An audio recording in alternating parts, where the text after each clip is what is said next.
মোদের আসন ফিরিয়ে দে, যা লাগে তাই নে, দড়ি লাগলে দড়ি নে, আমার আসন ফিরিয়ে দে। চলবে না চলবে না সেবক জনতা গড়ে তোলো একতা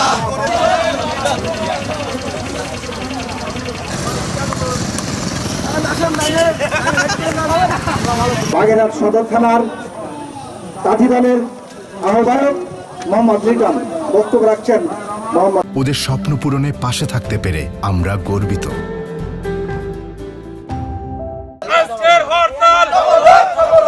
আমি পাইকাসি থেকে আসছি, আমার পরীক্ষা আছে, এখন আমার হেঁটে যাইতে হচ্ছে। এখন আমি কেন্দ্রে পৌঁছাতে পারবো কিনা জানি না। ইসলাম ভাই আমি আসছি ওখান থেকে শেষ নেই, মানে বাচ্চা নিয়ে তারপরে আসি, মানে সমস্যা দেখাইতে গেছি ডাক্তার।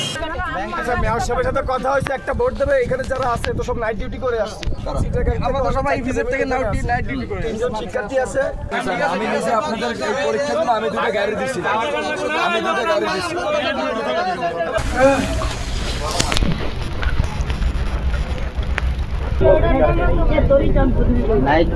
বাগেরহাট জেলার সংসদীয় আসন 4টি থেকে কমিয়ে 3টিতে এই যে ইসি এনেছে এর আমরা তীব্র প্রতিবাদ নিন্দা অনেক যেদিনকে ঘোষণা দিয়েছে তারপরের থেকে আমরা বিভিন্ন কর্মসূচির মাধ্যমে আমাদের বার্তা আমরা ইসিকে জানিয়েছি।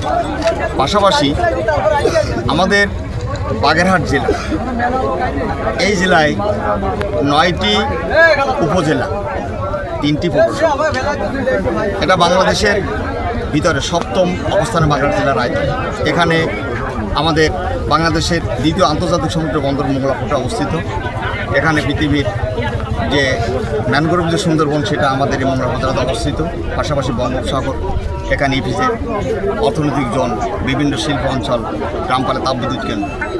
1970-এর পরের থেকে আমাদের এই আসনটি, যখন মোংলা থানাও ছিল না তখন কিন্তু রামপাল মোংলা একই সাথে আমরা ছিলাম। আমাদের কৃষ্টি কালচার, আমরা রামপাল মোংলার মানুষ দীর্ঘদিনে একে অপরের সাথে 70 দেশ স্বাধীনের পর থেকে আমরা জড়িত। সেহেতু আমাদের ইসি যে সিদ্ধান্ত নিয়েছে এই সিদ্ধান্ত অযৌক্তিক এবং আমাদের যে নাগরিক অধিকার, আমাদের যে অধিকার, এই অধিকার থেকে আমাদের বঞ্চিত করার জন্য ইসির এই অবৈধ সিদ্ধান্ত।